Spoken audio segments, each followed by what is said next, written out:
चलो, effect of usage क्या क्या पढ़ लिया था बेटा अपन ने, याद है क्या? क्या क्या था अपना? Ejusdem generis, hello hello hello, exceptional construction, यहाँ तक का क्लियर है कि नहीं? बोलो गाइस। एजुजिम जेनरिस क्लियर था, नॉस्केटरस हॉर्सेस, ठीक है ना? अब वो एक्सेप्शन आ रहा है बेटा जो हमेशा से चल रहा है, वो एक्सेप्शन है जो हमेशा से चल रहा है। अगर कॉन्ट्रैक्ट एक्ट के समय आपको याद हो तो अपन ने इफेक्ट ऑफ यूसेज का डिस्कशन किया था। Where the words of a deed are ambiguous, है ना, where the words of deed are ambiguous, है ना, कोई भी अगर मान लो कि डीड वर्ड यूज़ कर रहा है, लेकिन नॉर्मली यहाँ लॉ की बात भी अपन कर सकते हैं, ठीक है ना?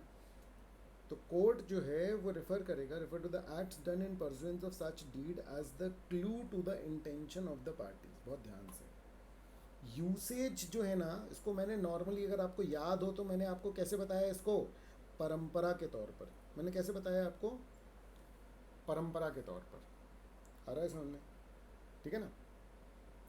Their acts are the result of usages and practices in the society. ठीक है?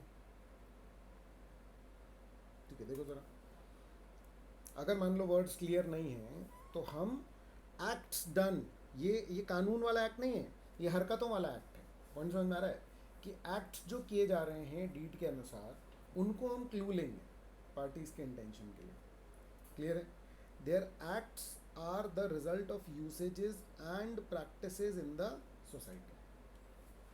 आ रहा है समझ में? तो लोग जो एक्ट करते हैं वो परंपराओं के तौर पर करते हैं, समझ में आ रहा है? डेली जो हैबिट्स कह लो, आ रहा है समझ में, या जो भी कह लो, है ना? Therefore their acts are useful in interpretation of the deed, कि नॉर्मली वो लोग क्या कर रहे हैं उससे डीड का इसका एक्चुअली में एरिया इतना वाइड है ना कि अगर मैं कोई एक एग्जांपल लूँ तो नैरो हो जाएगी डेफिनेशन।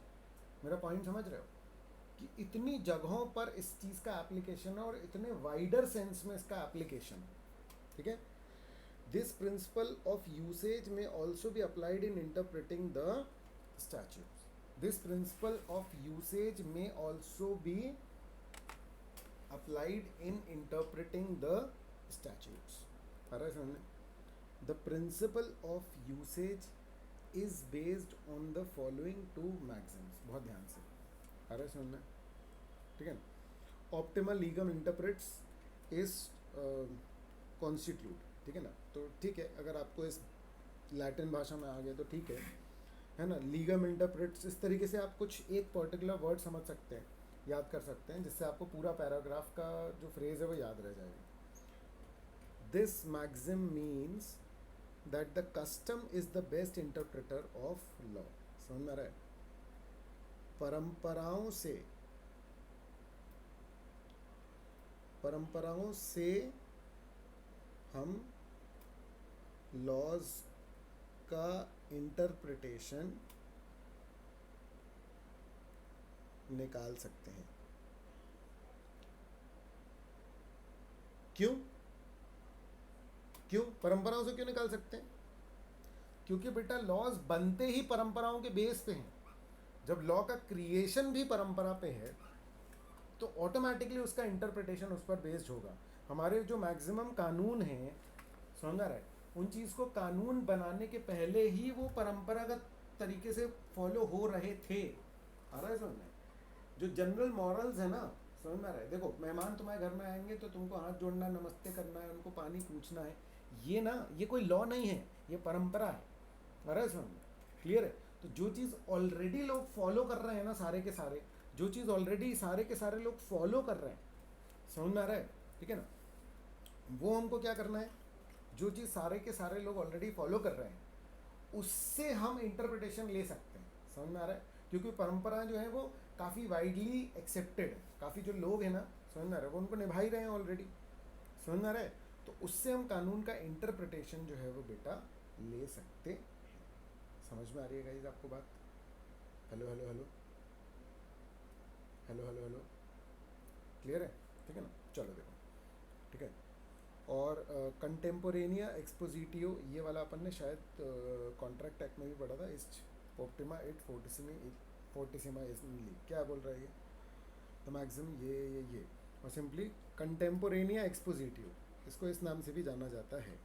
तो आपको ये नाम भी आ सकते हैं, ये ध्यान रखना। क्लियर है? ठीक है। It means interpreting a statute or any other document by reference to the exposition it has received from the contemporary authority. Exposition एक तरीके से मीनिंग की तरह यहाँ पर यूज हो रहा है, समझ में आ रहा है? ठीक है।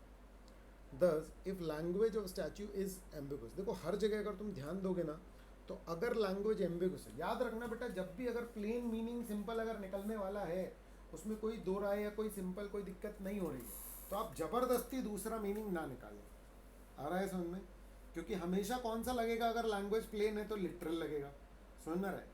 एम्बिग्विटी रहती है तो आप लिटरल में नहीं जा सकते। कई बार ऐसी सिचुएशन फंसती है अपन लोग जब पढ़ रहे होते हैं तब भी। क्लियर है क्या? ठीक है ना? तो ये ध्यान रखना बेटा, ठीक है। The court shall pay due regard to the interpretation that the language of the act has received over a long period of time. आ रहा है समझ में? बहुत ध्यान से, बहुत ही ध्यान से देखो क्या बोल रहा है।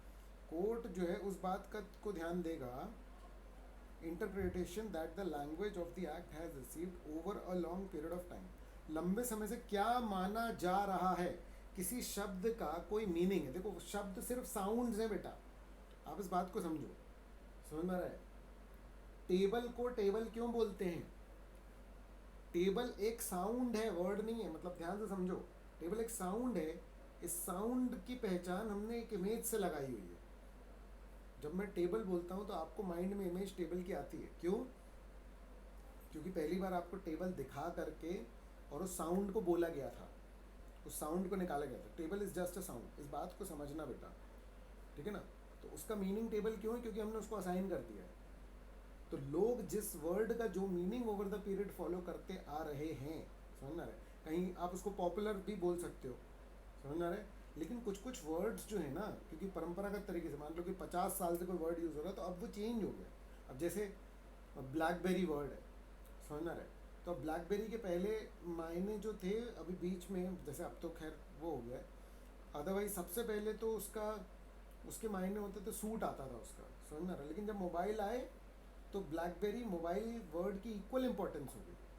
आ रहा है समझ में? जैसे एप्पल है, आज की डेट में एप्पल कोई बोलता है तो लोग कई बार पूछ लेते हैं कि भाई सेब की बात कर रहे हो या मोबाइल की बात कर रहे हो। मेरा पॉइंट समझना कि वर्ड्स की डेफिनेशन ओवर द पीरियड हो सकता है कि थोड़ी थोड़ी चेंज हो जाए। कोई कोई वर्ड हो सकता है उसका एरिया बढ़ जाए, उसका वो जो है ज़्यादा से ज़्यादा चीज़ों को इनकम्पास करने लग जाए कोई वर्ड। आ रहा है समझ में? तो आपको ये ध्यान रखना पड़ेगा कि जब वो पास किया गया था तब किस पॉइंट ऑफ व्यू से लिया गया था, आज की डेट में उसको किस तरीके से समझा जाता है, ये सब चीज़ों को ध्यान में रखना पड़ेगा। इन other words, interpretation accepted and acted upon for a long period of time should not be altered. जो चीज़ ऑलरेडी, जो शब्द का मीनिंग ले लिया गया है, उसी शब्द को 50 सालों से फॉलो किया जा रहा है, तो आज आप उस वर्ड की दूसरी डेफिनेशन ले रहे हैं, this is not done. This principle also emphasizes that when interpreting a document or a statute, it should be read as it would have been read when it was enacted or written. आ रहा है समझ में? ठीक है ना? तो जो चीज़ लंबे समय से फॉलो हो रही, कहीं ना कहीं उसको अपन क्या बोलते हैं बेटा? परंपरा। सोच कर भी देखो। इसीलिए यहाँ उसकी जो हेडिंग है, आप ध्यान से देखो तो इफेक्ट ऑफ यूसेज है, कि किसी वर्ड का, किसी पर्टिकुलर चीज़ का यूसेज किया कैसे जा रहा है, और जिस तरह से उसका यूसेज किया जा रहा है उस तरीके से उसका इंटरप्रिटेशन लिया जाएगा। अगर आप देखो, जैसे नेगोशिएबल इंस्ट्रूमेंट एक्ट है, अभी उसमें आप पढ़ोगे तो बिल्स ऑफ एक्सचेंज तो आप लोगों ने पढ़ा हुआ है ना वैसे अकाउंट्स में भी। तो मैं आपको थोड़ा सा बताता हूँ कि बिल्स ऑफ एक्सचेंज ऑफिशियल है कि भैया वो साइन करेगा, है ना? ड्रॉर साइन करेगा, ड्रॉई साइन करेगा। आ रहा है समझ में? ये लोग साइन करेंगे और प्रॉपर जो है, ठीक है, क्या होगा? ऑफिशियल तब माना जाएगा उसको। लेकिन क्या है कि गांव लेवल में कुछ कुछ एरिया ऐसे चलते हैं जहाँ पर कि हुंडी बोला जाता है, समझ रहे हैं? और उसका हो सकता है कि एक दो पर्टिकुलर उसके तरीके कुछ और हो, लेकिन वहाँ सिंस वो वैसे फॉलो किया जाता है, नेगोशियल इंस्ट्रूमेंट एक्ट ने उसमें एक्सेप्शन डाल दिया, समझना रहा, नेगोशिएबल इंस्ट्रूमेंट एक्ट में उसमें एक्सेप्शन डाले कि भैया हुंडी अगर फॉलो हो रही है तो लोकल अगर कोई यूज़ कर रहा है, समझना रहे, हुंडी वगैरह का, तो नेगोशिएबल इंस्ट्रूमेंट एक्ट उस पर बिल ऑफ एक्सचेंज का ऐसा वो नहीं करने वाला, कंपल्शन नहीं करने वाला। आ रहा है समझ? और पॉइंट ये है, समझना रहे, ठीक है ना, कि अगर मान लो ये नहीं लिखा होता, मान लो वो एक्सेप्शन नहीं होता, तो भी हम इस रूल के हिसाब से उसी इंटरप्रिटेशन पर पहुंच सकते थे। आ रहा है क्या समझ में गाइस? क्लियर है? ठीक है ना? ये एक्चुअली इसलिए डाला गया क्योंकि वकील क्या कर सकते हैं, छेड़छाड़ कर सकते हैं कि केस जीतने के लिए आपने बोला कि यार इस वर्ड का तो एक नया मीनिंग भी निकल सकता है, तो कुछ नया आप इंट्रोड्यूस ना करें। समझ आ रहा है? कुछ नया इंट्रोड्यूस करने का अधिकार बेसिकली किसको है? लेजिस्लेचर को, कानून मेकर। बोलो गाइस, बोलो बोलो बोलो।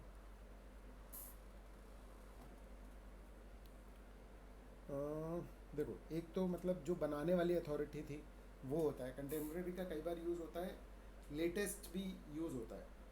आ रहा है समझ? लेकिन ठीक है, मतलब अभी अपन ये मानेंगे कि जो बनाने वाली अथॉरिटी थी उसका क्या मीनिंग था।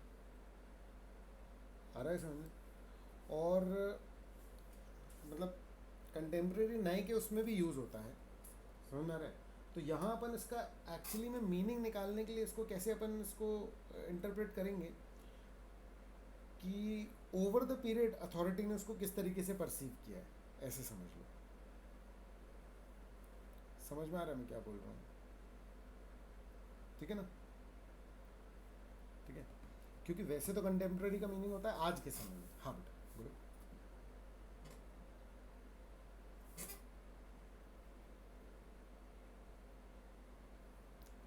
ये जो पूरा अपन ने समझा ना, ये मतलब तुम बोल रहे हो कि तुमको सेकंड पॉइंट समझ में नहीं आ रहा है, तुम ये बोल रही हो ना, क्योंकि ये जो पूरा है,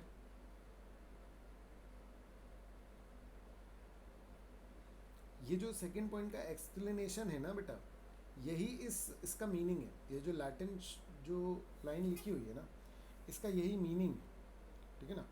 इसका यहाँ से ले लो मीनिंग कि जो इंटरप्रिटेशन लॉन्ग टर्म से चला जा रहा है उसको हम चेंज नहीं करेंगे। एक लाइन में अगर इसको अपने को वो करना है, समझना रहे, तो इस लाइन का मतलब ये है कि जो इंटरप्रिटेशन ऑलरेडी एक्सेप्टेड है किसी चीज़ का और वो फॉलो भी हो रहा है और वो लोग उसको फॉलो कर रहे हैं परंपरा के तौर पर, तो अब आप उसमें चेंज नहीं ला सकते। ये इंटरप्रिटेशन का रूल बोल रहा है कि आपने डिक्शनरी में निकाला कि देखो इसका तो ये भी मीनिंग निकल रहा है, तो उसको आप एम्बिगुअस बना रहे हो सिर्फ डिक्शनरी मीनिंग के कारण या किसी और टेक्निकल उसके कारण, अदरवाइज पॉपुलरली या परंपरागत तरीके से तो वो यूज़ होता नहीं है यहाँ पर। बेटा आया समझ में? ठीक है ना?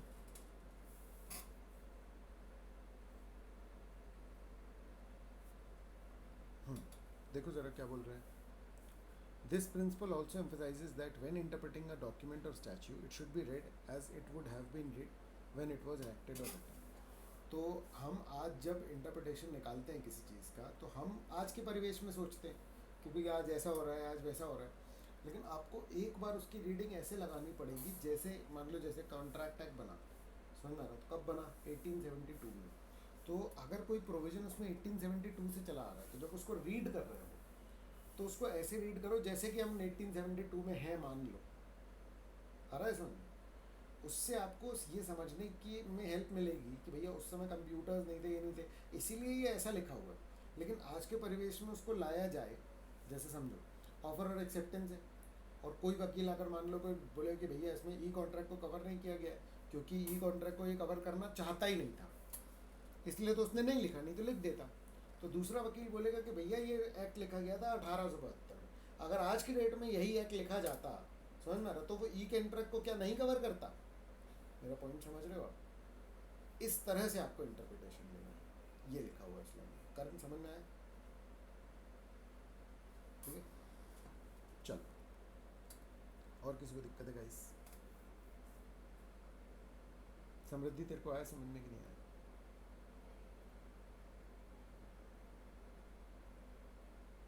ठीक है, चलो ठीक है। अब देखो, इंटरनल या intrinsic aids in interpretation of statutes. ठीक है, इंटरनल या intrinsic aids in interpretation of statutes. एक तो देखो title, short title. A short title may be regarded as a nickname of the statute. समझ रहा है? शॉर्ट टाइटल मतलब जैसे ठीक है, किसी किसी एक्ट का पूरा नाम बहुत लंबा होता है और शॉर्ट नाम भी उसका चलता है, मतलब आ रहा है समझ लो। जैसे नॉर्मली तो अपन बोलते हैं ना CA 2013, मतलब कंपनीज एक्ट, ठीक है, मतलब ये कोई बहुत इंपॉर्टेंट बात नहीं है ना। तो it is convenient to refer. अच्छा, बहुत ध्यान से, हम टॉपिक क्या पढ़ रहे हैं, है ना। तो हर चीज़ को पढ़ोगे जब आप, तो उसको कैसे बोलोगे? जैसे टाइटल है, जैसे शॉर्ट टाइटल है, ठीक है ना। तो आपका सवाल क्या है जिसका आंसर दिया जा रहा है यहाँ पर? क्या इंटरप्रिटेशन के लिए टाइटल का यूज़ किया जा सकता है?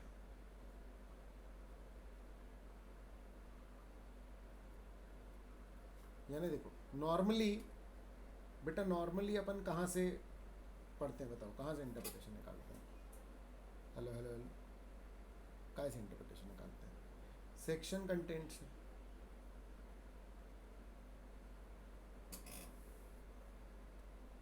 है ना भाई। अपन देखो, समझो, जैसे अगर अपन मान लो कोई एक निकालें अपन, है ना, MCA निकालते हैं, चलो, है ना, ठीक है। तो अगर अपन मान लो कोई भी एक प्रोविज़न उठाते हैं, है ना, वोटिंग राइट अपन उठाए, ठीक है, ये है बेटा सेक्शन कंटेंट। देखो ज़रा, समझ रहा है? आप ध्यान से देखो बेटा, यहाँ पर आपको ये दिख रहा है, इसकी हेडिंग, ये जो अब इसमें हाईलाइट नहीं हो पा रहा है, समझ रहा है, लेकिन ये चैप्टर 4 दिख रहा है आपको, चैप्टर 4, ये जो विंडो खुली है, इस विंडो की हेडिंग है chapter 4 share capital and debentures. समझ में आ रहा है? इसको बोलते हैं चैप्टर हेडिंग। समझ में आ रहा है? ठीक है ना। और इसकी हेडिंग है, फिर सेक्शन हेडिंग है क्या, सेक्शन के ऊपर लिखा हुआ है वोटिंग राइट्स, है ना। फिर सब्जेक्ट टू भी लिखा हुआ है ना, एवरी मेंबर। अच्छा, नीचे देखो, ये प्रोवाइडेड फर्दर लिखा हुआ है, प्रोवाइडेड फर्दर देख पा रहे हो, है ना। तो प्रोवाइडेड फर्दर क्या करता है, या प्रोवाइडेड दैट या प्रोवाइडेड फर्दर, ये क्या करता है? कंडीशन कुछ बता देता है ना। तो यही सारे शब्द अपन पढ़ने वाले हैं। तो अपन यहाँ पर जब पढ़ रहे हैं कि every member of a company, आ रहा है समझ में, ठीक है ना। तो अपन उससे कर रहे हैं। अब यहाँ हेडिंग का उतना वैसा रोल नहीं, क्योंकि बहुत सिंपल हेडिंग है, कंपनीज एक्ट, आ रहा है समझ में। तो अपन इंटरप्रिटेशन निकालेंगे कि कंपनीज एक्ट है तो कंपनीज की ही बात करेगा।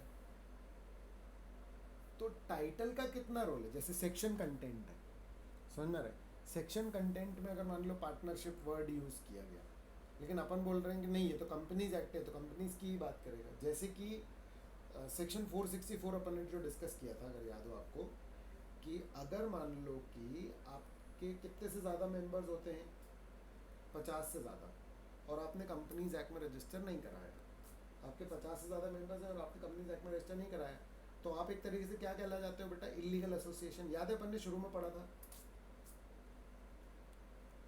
है ना। तो है ना, अगर मान लो कि उसमें बोले कि नहीं नहीं, और उसमें पार्टनरशिप वर्ड तो ऐसा यूज़ किया नहीं है, तो अगर कोई बोले कि नहीं नहीं, ये पार्टनरशिप नहीं लगता है, ये देखो पूरा, ये तो कंपनीज एक्ट है, ये तो कंपनीज एक्ट है, तो ये पार्टनरशिप की बात क्यों करेगा? तो आप एक तरीके से क्या करने की कोशिश कर रहे हो बेटा? टाइटल से इंटरप्रिटेशन निकालने की कोशिश कर रहे हो बेटा। आपको समझ में आ रहा है मैं क्या बोल रहा हूँ? तो क्या टाइटल को इंटरप्रिटेशन के लिए यूज किया जा सकता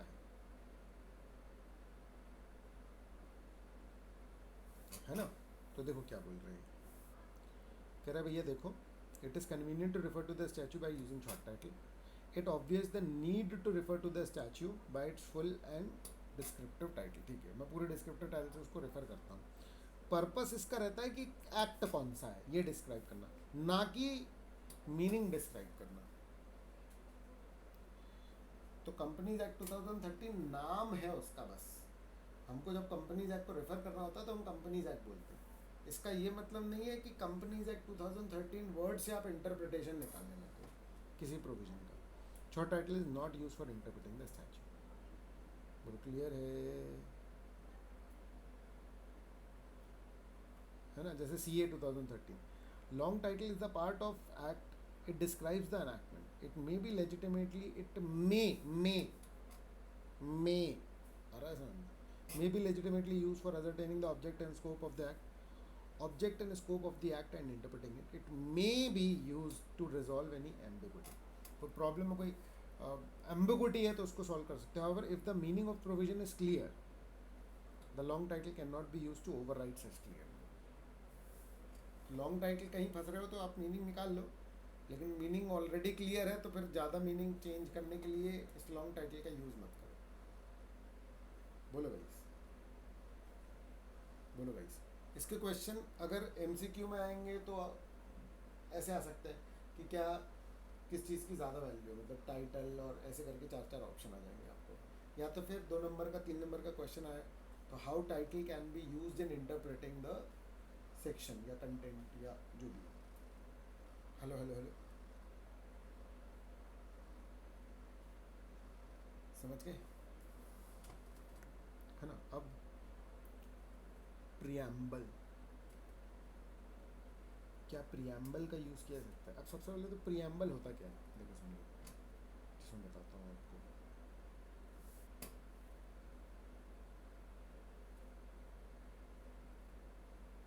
है ना? देखो इंडियन कॉन्स्टिट्यूशन का ये प्रियम्बल है। देखो, we the people of India having solemnly resolved to constitute India into a sovereign, socialist, secular, democratic republic, and to secure to all its citizens justice, social, economic, political liberty of thought, expression, belief, faith, worship, equality of status। ये preamble है। इसके बाद articles चालू हैं इसके, मतलब constitution जो है ये उसकी एक तरीके से क्या है, स्टार्टिंग है कि भैया देखो ये हम करने वाले हैं। इंटरप्रिटेशन नॉर्मली अपन किससे निकालते हैं बताओ? जो एक एक कंटेंट है ना, एक एक आर्टिकल है इसका, जो एक एक सेक्शन है, एक इंट्रो है ये एक तरीके से बेटा। प्रियम्बल जो होता है वो एक इंट्रो की तरह होता है।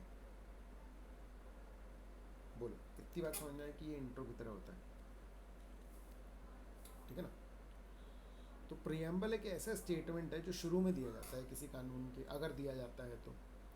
Preamble expresses the scope and object, scope और ऑब्जेक्ट बताता है ना, मोर कॉम्प्रिहेंसिवली देन लॉन्ग टाइटल। तो अगर कंपनीज एक्ट को लेकर के अगर अपन ये बोलें कि भाई क्या बता रहा है कंपनीज एक्ट, तो उसको अगर मान लो कि अपन एक पैराग्राफ में लिखना चाहें तो that will become it's what, preamble. Hello hello hello, ठीक है ना? तो it is a part of the act, it states the reason for creation of the act, it is a part of the act, reasons for creation, है ना? and the evil which it wants to suppress, और जो गड़बड़ बात को suppress करना चाहता है उसके बारे में बताता है, थीम बता देता है ये पूरी किसी एक्ट की। In other words the preamble conveys the main objectives of the enactment in a summary way. देखा, यही बोला था मैंने जो कानून के मेन मकसद है ना उनको समराइज्ड वे में बताने का काम कौन करता है? प्रियम्बल। अब सवाल है क्या हम इसको यूज़ कर सकते हैं इंटरप्रिटेशन में? तो सबसे पहले कह रहा है कि preamble may be used as the key to read the mind of the legislature. कानून बनाने के पहले दिमाग में क्या चल रहा था लोगों के, ये जानने के लिए आप क्या पढ़ सकते हो बेटा? प्रियम्बल। बोलो बात समझ में आ रही है? हेलो हेलो हेलो, प्रियम्बल का मीनिंग सिग्निफिकेंस समझ में आया है ना? अब अपन देखते हैं कि इसका इंटरप्रिटेशन में कैसे यूज होता है। हाँ,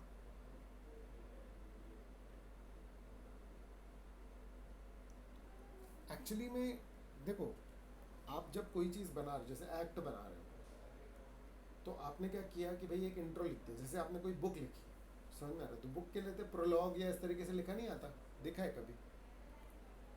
समझ में आ रहा है? तो उसका इंट्रो दे रहे हैं। इसका नीड ये होगी, जैसे हम लोग तो पढ़ रहे हैं इसको क्योंकि हमारे कोर्स में हमको पता है कि ये लगने वाला है, समझ में आ रहा है, ठीक है ना? अगर मान लो कोई व्यक्ति खोज रहा है कुछ, कोई एक नॉर्मल लॉयर है, वो खोज रहा है कि यार इस बारे में कंटेंट कहाँ मिल जाएगा, तो किसी भी एक्ट में क्या दिया है ये जानने के लिए हर एक्ट का प्रियम्बल पढ़ ले तो उसके काम की चीज़ मिल सकती है। क्लियर है? ठीक है, चलो। Use of preamble in interpretation, useful if the words are ambiguous.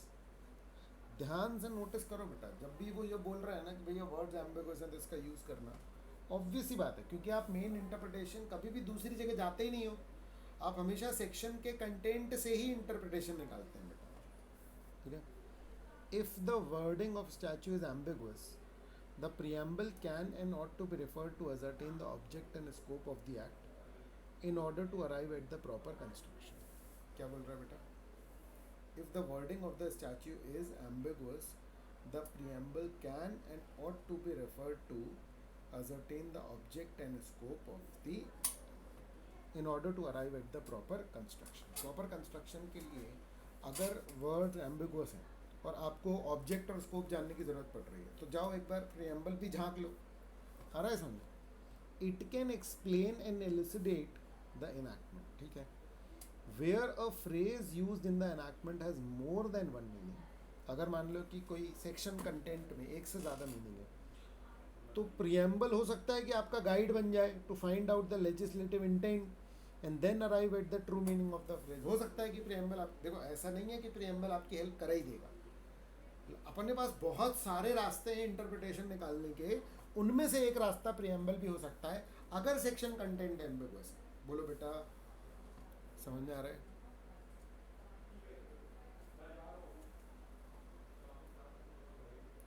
देखो मैं ही बोल रहा हूँ कि अगर, ठीक है, अगर मान लो कि क्या बोल रहा था यार,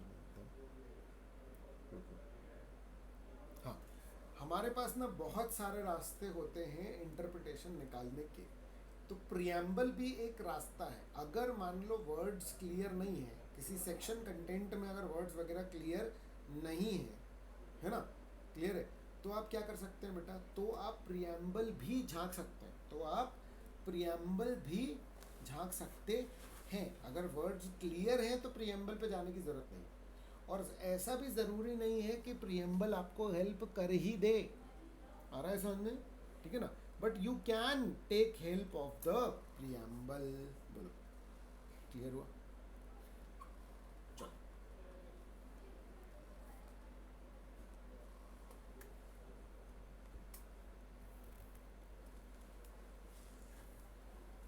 चलो, अग्रीड अग्रीड अग्रीड। रीजनेबल करने के लिए अगर मैं प्रियम्बल पढ़ रहा हूँ तो क्या दिक्कत है? सब चीज़ें म्यूचुअली एक्सक्लूसिव थोड़ी हैं। नहीं आ रहा समझ में? प्रियम्बल पढ़ूंगा तब तो मैं रीजनेबल कर पाऊंगा ना, मतलब अगर मैं बोलूँ रीजनेबल कर रहा हूँ, ऑब्जेक्ट ऑब्जेक्ट कहाँ से लाऊँ? तो अच्छा है ना, प्रियम्बल इज अ सोर्स। हाँ, और फिर डाउट है किसी को?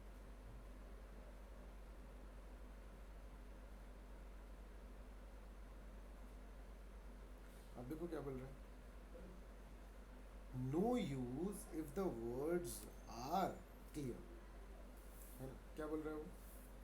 कह रहा प्रियम्बल का कोई मतलब नहीं है अगर वर्ड्स ऑलरेडी क्लियर। ये बात अपन बहुत सारे उसमें पढ़ते हैं, where the enactment is clear and unambiguous the preamble must be discarded. तो फिर आप प्रियम्बल का यूज़ कृपया ना ही करें तो अच्छा है। ठीक है, the preamble may be use as an aid only if there is an ambiguity. In other words, where the provision contained in the statute has only one meaning and such meaning is clear, the preamble cannot be used। ये ध्यान रखना बेटा कि किसकी ज़्यादा importance है, किसकी कम importance है। हेलो हेलो हेलो, ठीक है ना? अच्छा, ये भी ज़रूरी नहीं है कि प्रियम्बल सब में हो सकता ना ही हो प्रियम्बल, तो कोई दिक्कत नहीं है, अपने पास कई रास्ते हैं, हर रास्ता हो ऐसा ज़रूरी नहीं है। ठीक है ना? अब conflict between preamble and A section, मुझे बताओ इस बात का आंसर क्या होना चाहिए? कौन जीतेगा? सेक्शन जीतेगा, बहुत ऑब्वियस है ना? In case of conflict between the preamble and the section, the preamble would succumb and the section shall prevail. ठीक है, thus the preamble indicates the general way, in general way, the intention of the legislature, but it cannot override the clear meaning of the enactment। बोलो, clear है?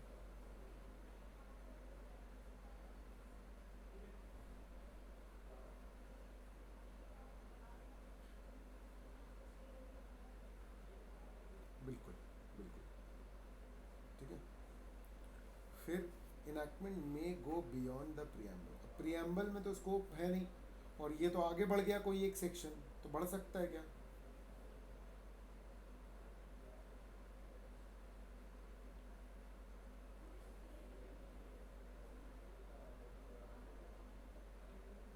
बढ़ सकता है, कोई दिक्कत की बात नहीं है।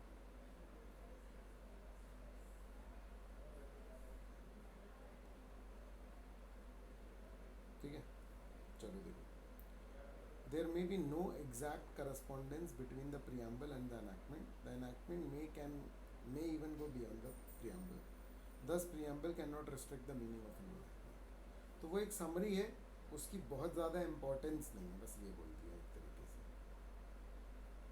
हेलो हेलो हेलो, मतलब हम नॉर्मली क्या बोलते हैं कि भैया प्रेम्बल में स्कोप है, आ रहा है समझ, लेकिन सेक्शन में एक बात लिखी है जो उसके भी बाहर जा रही है, समझ में आ रहा है? तो क्या कोई ये बोल सकता है कि अरे देखो प्रियम्बल तो स्कोप बता रहा है, ये सेक्शन तो ज़्यादा ही बढ़ के बता रहा है, स्कोप से भी बाहर जा रहा है, समझ में आ रहा है? तो हम सेक्शन की बात माने कि प्रियम्बल का स्कोप को स्ट्रिक्ट सेंस में कंसिडर करें, तो हम सेक्शन की बात मानेंगे। क्लियर हुआ? हो गया ना क्लियर? चलो अब देखो, heading and title of a chapter, headings and title of a chapter, ये किया अपन ने अभी, देख रहे हो, शेयर कैपिटल इन डिवेंचर और ये वोटिंग राइट्स, समझ रहे हो क्या? हेडिंग, तो अब देखो बहुत ध्यान से, शेयर कैपिटल एंड डिवेंचर पढ़ रहे थे अपन, समझ में आ रहा है? तो इसमें सारी बात किसकी हो रही है? शेयर कैपिटल एंड डिवेंचर्स की। क्या ये अदर सिक्योरिटीज की बात करने लग गया? तो हेडिंग का क्या रोल है किसमें? इंटरप्रिटेशन। अगेन देखो, meaning of heading and title of a chapter, खूब सारे कुछ ग्रुप ऑफ सेक्शन जो हैं वो एक पर्टिकुलर सब्जेक्ट की बात करते हैं, तो उनको इकट्ठा मिला करके अपन एक चैप्टर बना देते हैं। अगर तुम ध्यान से नोटिस करो तो इसको अपन वो करें, ठीक है ना, ये पूरा चैप्टर 4 है बेटा, अब ध्यान से नोटिस करो ना, ये सेक्शन 43 से लेकर के 72 तक, ये क्या है? चैप्टर 4 है बेटा, देखो, ठीक है, एक सेकेंड, ये देखो, ये हैं चैप्टर्स, क्या आपको दिख रहे हैं बेटा? क्या आप दिख रहे हैं ये चैप्टर्स? और ये हैं ग्रुप ऑफ, ये हैं ग्रुप ऑफ सेक्शंस, मतलब ये खूब दूर दूर है ना, मतलब एक्चुअली साथ में नहीं ला पा रहा हूँ मैं इसको, इतना छोटा करना पड़ेगा। जैसे इनकॉर्पोरेशन वाला जो चैप्टर है, चैप्टर 2 का हेडिंग क्या है? Incorporation of company and matters incidental thereto. ये सेक्शन 3 से लेकर के 22 तक ये पूरे चैप्टर में कवर्ड है। ये एक्ट के डिफाइंड चैप्टर्स हैं, अपने डिफाइंड नहीं है लेकिन एक्ट के हैं, अपन लोग ने भी वैसे ही कर लिया है एक्चुअली में, समझ में रहे, ऑलमोस्ट, मतलब थोड़ा थोड़ा अलग कर लिया है, ठीक है ना? हेलो हेलो हेलो, नहीं अपन ने बिल्कुल एग्जैक्टली ऐसे ही, मतलब आपका जो बुक का जो चैप्टर है ना, वो एक्चुअली में एक्ट का चैप्टर है, मतलब एक तरीके से आप सीधे सीधे ये लिख सकते हो कि चैप्टर 3 में ये है, समझ में आ रहा है? बस रोमन अंकों में लिखना जो नंबर है, ठीक है ना? और आपका जो हेडिंग है, समझ में आ रहा है, वो हेडिंग भी एक तरीके से क्या है, ठीक है, वो हेडिंग भी मतलब सही है, मतलब ठीक है। हेलो हेलो हेलो, चलो, ठीक है, तो each chapter is given a heading which represent the subject matter dealt with in the chapter. Use of headings in interpretation, क्या हेडिंग्स का इंटरप्रिटेशन में रोल है? कह रहा may be referred for the purpose of construction of statue, कब?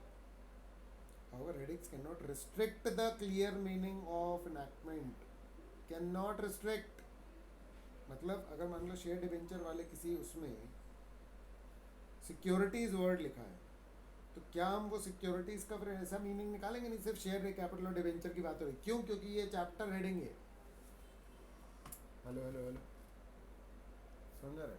तो अगर clear meaning, बहुत ध्यान से समझना, अगर क्लियर मीनिंग वहां पर दिया हुआ है तो फिर तो ठीक है, समझ में आ रहा है, लेकिन नहीं दिया है तो चांसेस है मे आ रहा है समझ में, ठीक है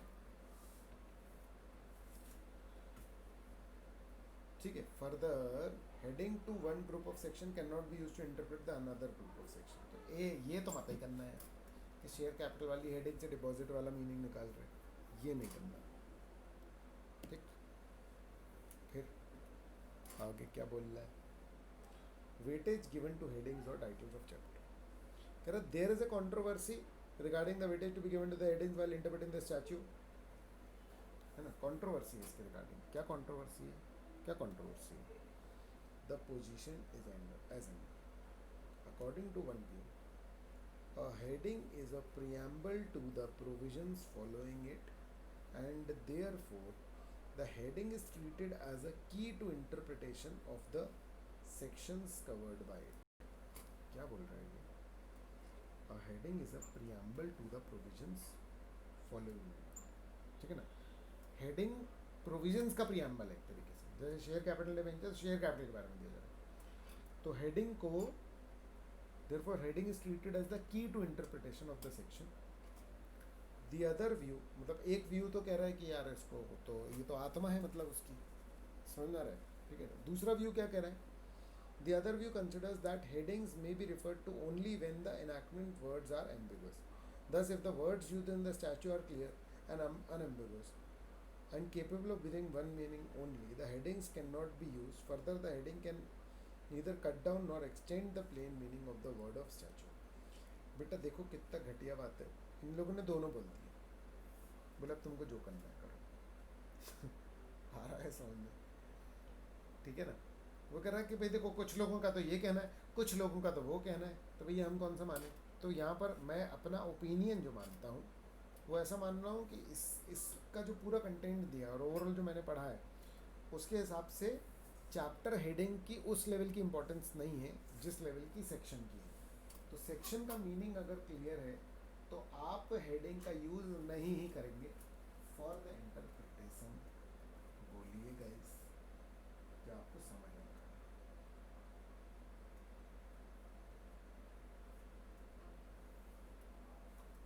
हेलो हेलो, रीड करो उसको एक बार।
हाँ मतलब इसलिए मैं वैसे भी सेकंड व्यू के पॉइंट पे मैं फेवर में, मतलब मेरा पर्सनल ओपिनियन तो सेकंड व्यू ही ले रहा है ना, मतलब मैंने भी तो यही बोला।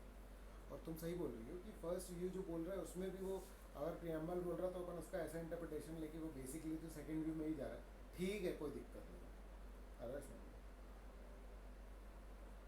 है ना, सही है, कोई इशू नहीं।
Marginal notes. नेक्स्ट क्या है?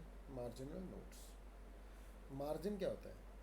जो अपन बीकॉम के एग्ज़ाम में पूछते हैं ना, बहुत बड़ा वाला है ना, ये पेपर है तो अपन ऐसा आधे में मार्जिन खींच देते हैं या लिखते हैं अपन अपना आंसर, या लिख देते हैं क्वेश्चन 1 पूरे एरिया, ठीक है।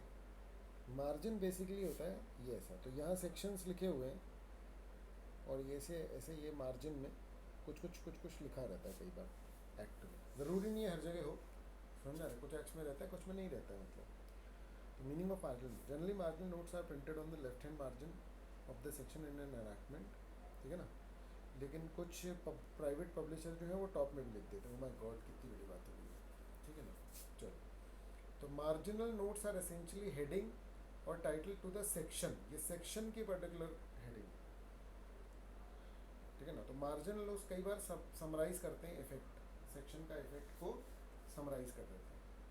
आ रहा है समझ में? मतलब ये भी एक्स्ट्रा है। देखो समझो, कानून किस लिए बन रहा है? ताकि लोगों को समझ में आ जाए, है ना। वो तो बनाने वाले हैं तो मतलब हो सकता है कि टफ कर रहे हो या क्या पता जानबूझ के कर रहे हो या मजबूरी है, क्या है, ठीक है। तो मार्जिनल नोट्स एक अच्छा रास्ता हो सकता है इंटरप्रिटेशन का, क्यों? और क्लियर कर रहे हैं ना चीज़। तो चलो, पहले तो अपन ने पढ़ा कि क्या होता है। फिर इंडिया में कोर्ट्स जो हैं उन्होंने अलग अलग व्यूज़ लिए मार्जिनल नोट्स को लेकर के इंटरप्रिटेशन के लिए। मैनी कोर्ट्स ने बोला है कि marginal notes can not be refer to for the purpose of construing a statute. लेकिन कुछ कोर्ट्स ने क्या बोला है कि marginal notes may be used to understand the legislative intent if the words are ambiguous. समझ में आ रहा है? तो दूसरा व्यू ठीक लग रहा है, क्योंकि पहला व्यू जो है कह रहा है कि मत ही लो, क्या मतलब, तो फिर लिखा का है कोई लोगों ने। तो अपन ऐसा नहीं निकालते ना कि भैया मान लो लिखे हैं तो कोई पर्पस से लिखे होंगे ना, तो अपन यूज़ तो कर ही सकते हैं उसको इंटरप्रिटेशन के लिए। मे कर लो ना, मे ही तो लिखा है उसमें, कंपल्शन थोड़ी लिखा है। तो सेकेंड व्यू ठीक है ना। But marginal notes can not limit the restricted meaning of the clear words, can not limit और restrict the meaning of the clear words use in the section. अब इसमें जो फॉर एग्जाम्पल दिया है वो सिक इंडस्ट्रियल कंपनीज एक्ट का दिया है, जो आप लोगों को है नहीं, लेकिन ठीक है चलो अपन पढ़ते हैं फिर। For example section 22 of SICA, sick industrial companies act, use the term proceedings, where is marginal notes में लीगल प्रोसीडिंग लिखा हुआ।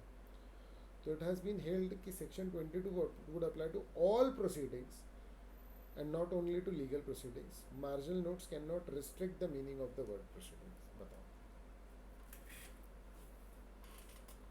और ये जो इंटरप्रिटेशन निकाला गया है ना, ऐसा नहीं है कि ये अच्छा है, इसका दूसरा मीनिंग भी निकाला जा सकता है कि भैया वो तो और स्पेसिफाई कर रहा था ना प्रोसीडिंग को कि कौन सी वाली प्रोसीडिंग, तो ये उल्टा भी इंटरप्रिटेशन निकल सकता था। लेकिन ठीक है, जो जीता वो सिकंदर, मतलब जो वकील जीता होगा ये केस, उसके हिसाब से इंटरप्रिटेशन दिया जा रहा है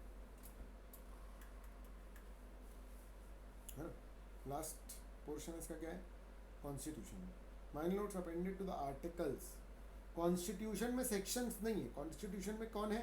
आर्टिकल्स। कॉन्स्टिट्यूशन मम्मी है ना, तो उनका अलग चलता है। आ रहा है? Content in the constitution have been held to be the part of constitution and so can be use for interpretation. तो कॉन्स्टिट्यूशन में मार्जिनल नोट्स क्या है बेटा? इंटरप्रिटेशन का जरिया है, बाकी एक्ट्स में नहीं है, मतलब एक तरीके से। Hello hello hello hello hello hello, बताओ।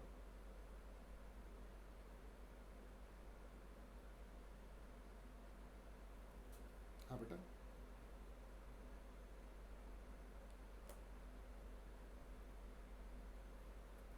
हाँ हाँ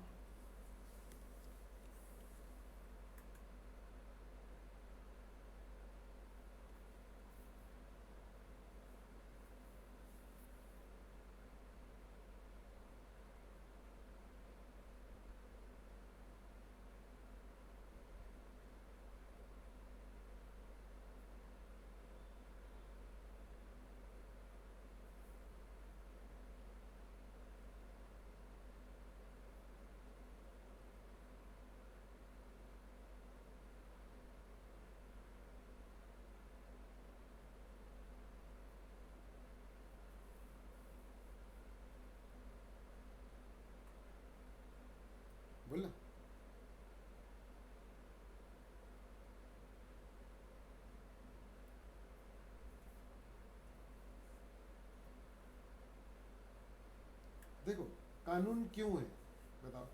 ताकि लोग समझ ना पाए या समझ जाए? समझ जाए ना, तो अपन कोशिश कर रहे हैं भाई 3-4 तरीके से बताने की। समझ आ रहा है? ठीक है ना। मान लो भाई 2 एग्जाम्पल दिए, 4 एग्जाम्पल दिए किसी चीज़ के, तो भैया 2 क्यों नहीं दिए, 4 काय को दे दिए तुमने एग्जाम्पल? क्या नीड थी भाई? ज़्यादा समझाने की कोशिश की जा रही थी, क्या दिक्कत है? समझे कि नहीं? काम कहाँ बढ़ा? ये काम तो एक बार बढ़ा, लेकिन कानून समझ में आ गया, इससे कितना बड़ा काम हो गया ये भी तो सोचो। क्लियर हुआ कि नहीं हुआ जो बोल रहा हूँ? है ना, बनाने का काम एक बार है, यूज होना है सैकड़ों सालों में, है ना।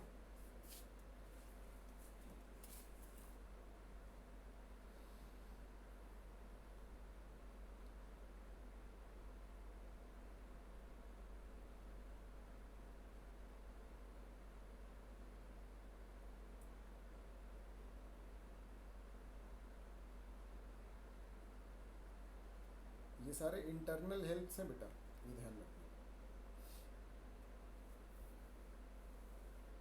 हाँ बेटा,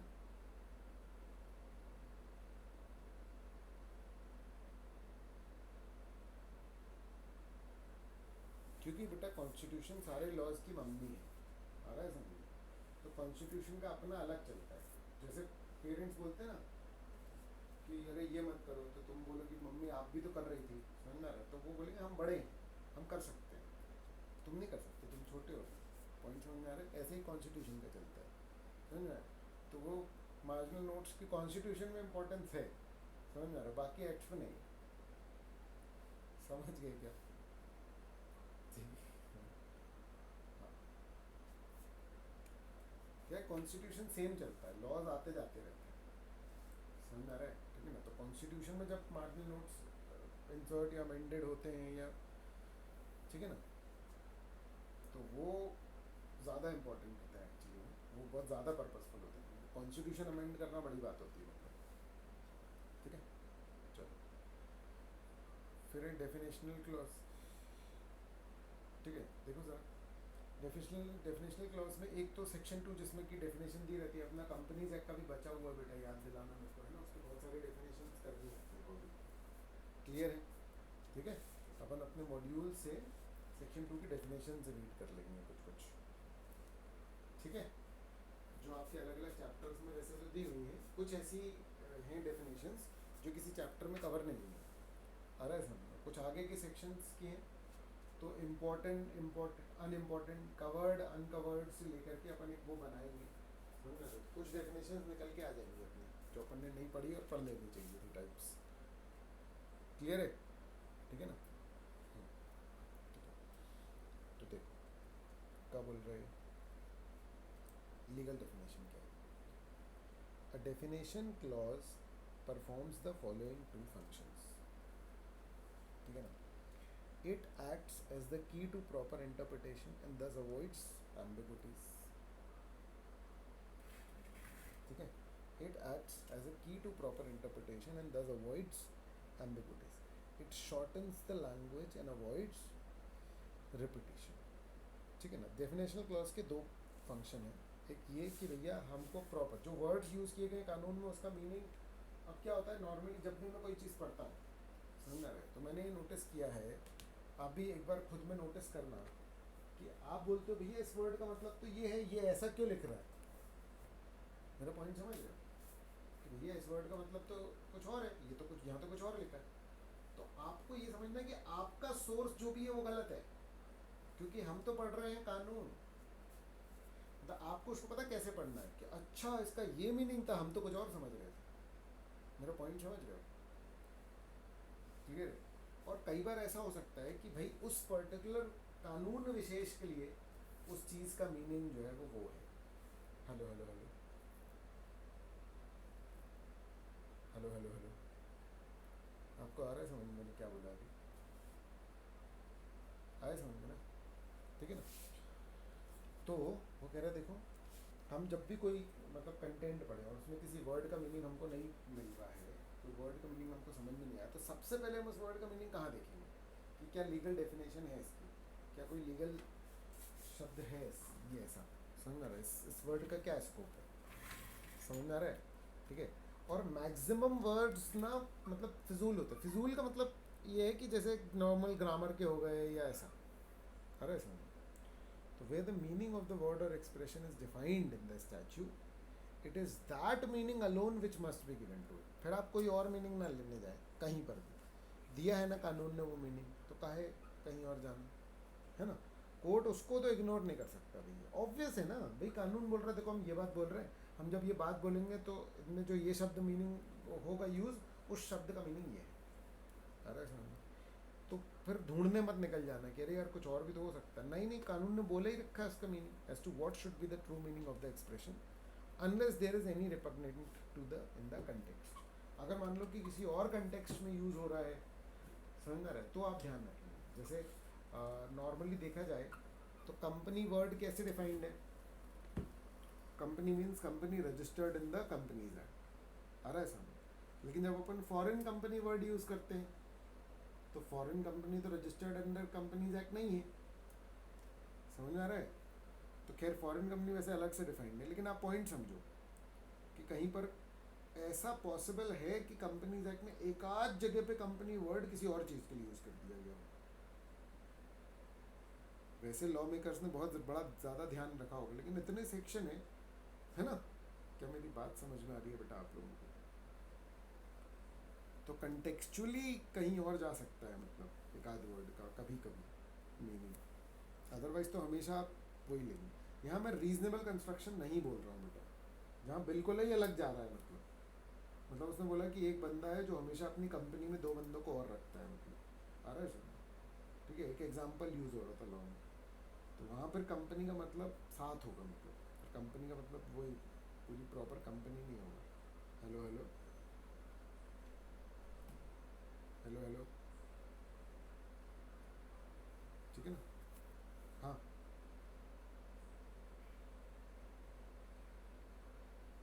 क्योंकि बार बार मुझे पूरा मीनिंग यूज़ करना पड़ेगा, सोच करके देखो। अगर तुमको याद हो, मैंने बोला था राम इज प्लेइंग फुटबॉल, है ना। मोहल्ले में चार राम है, समझ रहे हो? कौन से वाले राम की बात कर रहे हो? तो आपको बार बार लिखना पड़ेगा Ram who is son of Mahesh, है ना, इज प्लेइंग फुटबॉल।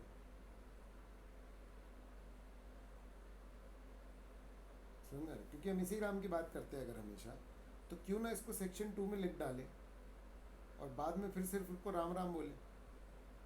हमको हर बार ये लिखने की ज़रूरत नहीं होगी ना, क्योंकि जितनी बार फिर हम राम बोलेंगे तो सब पूछेंगे कौन सा राम, कौन सा राम। आ रहा है समझ में? हाँ, ठीक है। चलो फिर देखो, a word defined in the act bears the same meaning throughout the act unless by doing so any repugnancy is created in the subject or context। मतलब एकदम ही अजीब हो जाएगा, मतलब समझ लो नॉर्मली ना, मतलब रेयर वो नहीं होगी, मतलब मिडिल सिचुएशन नहीं आएगी कि यार यहाँ हो भी सकता है नहीं हो सकता, ऐसी सिचुएशन नहीं आएगी। समझ ना रहा, जहाँ नहीं यूज़ होगा वो नाम बिल्कुल ही अजीब इंटरप्रिटेशन निकलेगा, ऐसे होता है, ठीक है ना। अगर डेफिनेशन में ही ये लिखा हुआ है कि unless the context otherwise require, it means that the given definition would be applied whenever that defined word is used in the body of the statute, है ना।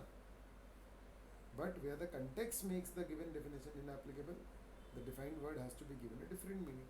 एक्चुअली में ये लिखा हो, ये लिखा नहीं था तब भी तो हम यही कर रहे थे। पॉइंट समझ में आ रहा है गाइस आप लोगों को? ठीक है, कि हम वही कर रहे हैं। Hello hello hello,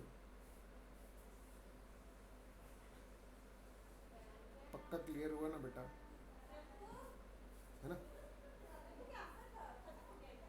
Even where the defined words in the statute do not contain the words contain, है ना, such a qualification is always included। तो ये जो मैंने ये पढ़ के ये जो बोला उस बात को ही इन लोगों ने इंग्लिश में फिर बोल दिया, मतलब तो रिपीटिशन है ना कि मैं क्या बताऊँ, मतलब इसमें आ रहा है समझ में, ठीक है। सिंपल सिंपल बातें और वो लिखी हुई एकदम अजीब हो जाती हैं। कि अरे यार ये लिखा है तो इसका क्या मतलब निकलेगा। बहुत सिंपल मीनिंग है, कोई रॉकेट साइंस नहीं है ये, बस लगता है अजीब अजीब। ठीक है। हेलो हेलो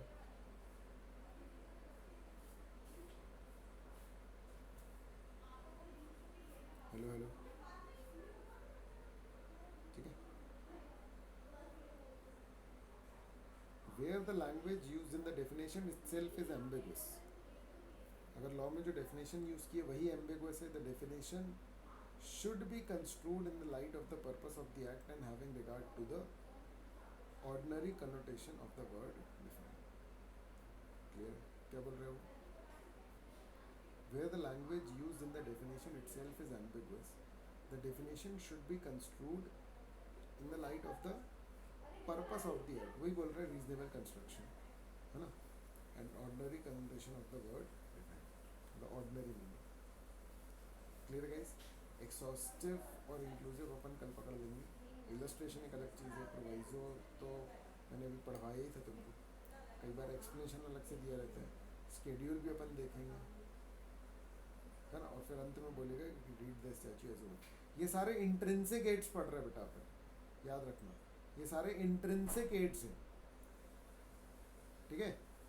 और फिर अपन पढ़ेंगे कि भाई एक्ट के बाहर से अपन हेल्प ले सकते हैं, किसी दूसरे कानून से, हिस्ट्री से अपन ले सकते हैं क्या, हिस्टोरिकल सेटिंग से अपन ले सकते हैं क्या, आ रहा है समझ? किसी दूसरे एक्ट से ले ले, डिक्शनरी से ले ले क्या मीनिंग, आ रहा है समझ? किसी केस लॉ से ले ले क्या मीनिंग, ये सब अपन पढ़ेंगे। ये सब एक्सटर्नल एड्स हो जाएंगे। एमसीक्यू के लिए ये बात इंपॉर्टेंट है कि क्या इंटरनल एड्स है क्या एक्सटर्नल है। हेलो हेलो हेलो, क्लियर है? ठीक है। तो बाकी अपन कल करते हैं। हाँ बोलो, क्वेश्चन कुछ बोल रहे हो?